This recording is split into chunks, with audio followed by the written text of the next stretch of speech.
In Search of the Miraculous by P.D. Ouspensky, Chapter 7. But I decided to draw no conclusions, whatever, but to try to remember myself while observing myself. The very first attempts showed me how difficult it was. Attempts at self-remembering failed to give me any results except to show me that in actual fact, we never remember ourselves.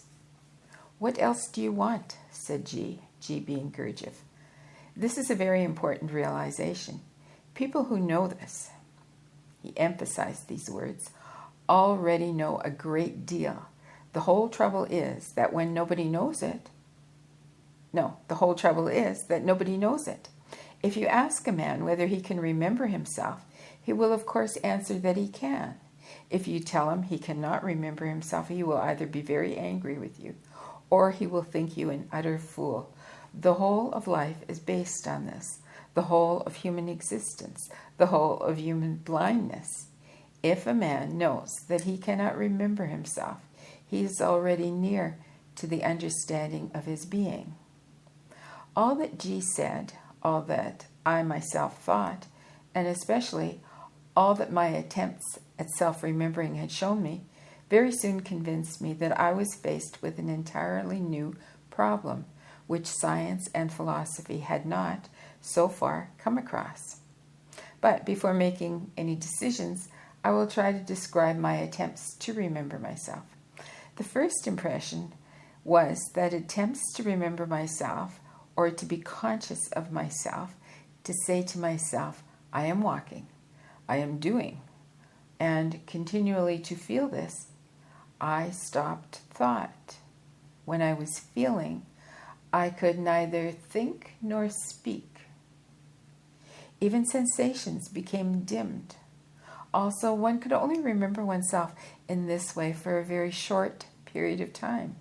I had previously made certain experiments in stopping thought, which are mentioned in books on yoga practices. For example, there is such a description in Edward Carpenter's book, From Adam's Peak to Elephanta, although it is a very general one, and my first attempt at self-remembering reminded me exactly of these, my first experiments. Actually, it was almost the same thing, with one difference, that in stopping thoughts, attention is wholly directed toward the effort of not admitting thoughts, while in self-remembering, attention becomes divided. One part of it is directed toward the same effort, and the other part to the feeling self. This last realization enabled me to come to a certain, possibly very incomplete, definition of self-remembering, which nevertheless proved to be very useful in practice. I am speaking here of the division of attention, which is the characteristic feature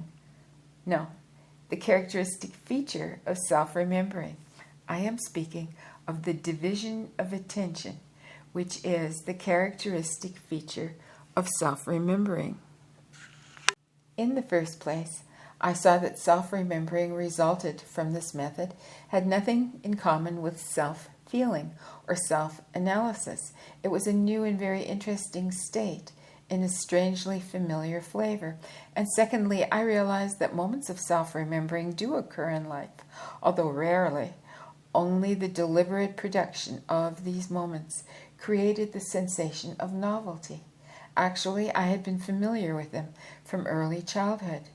They came either in a new or unexpected surrounding, in a new place, among new people, while traveling, for instance, when suddenly one looks about one and one says, how strange, and I in this place. Or in very emotional moments, in moments of danger, in moments when it's necessary to keep one's head, one hears one's own voice and sees and observes oneself from the outside.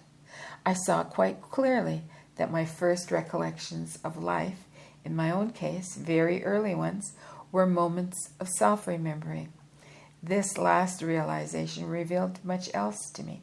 That is, I saw that I really only remember those moments of the past in which I remembered myself. Of the others, I know only that they took place. I am not wholly to revive them, to experience them again. But the moments when I had remembered myself were alive and were in no way different from the present. I was still afraid to come to conclusions, but I already saw that I stood upon the threshold of a very great discovery. I had already been astonished at the weakness and the insufficiency of our memory. So many things disappear. For some reason or other, the chief absurdity of life, for me, consisted in this. Why experience so much in order to forget it afterwards? Besides, there was something degrading in this. A man feels something which seems to him very big. He thinks he will never forget it. 1 or 2 years pass by, and nothing remains of it. It now became clear to me why this is so, and why it could not be otherwise. If our memory really keeps alive only moments of self-remembering, it is clear why our memory is so poor.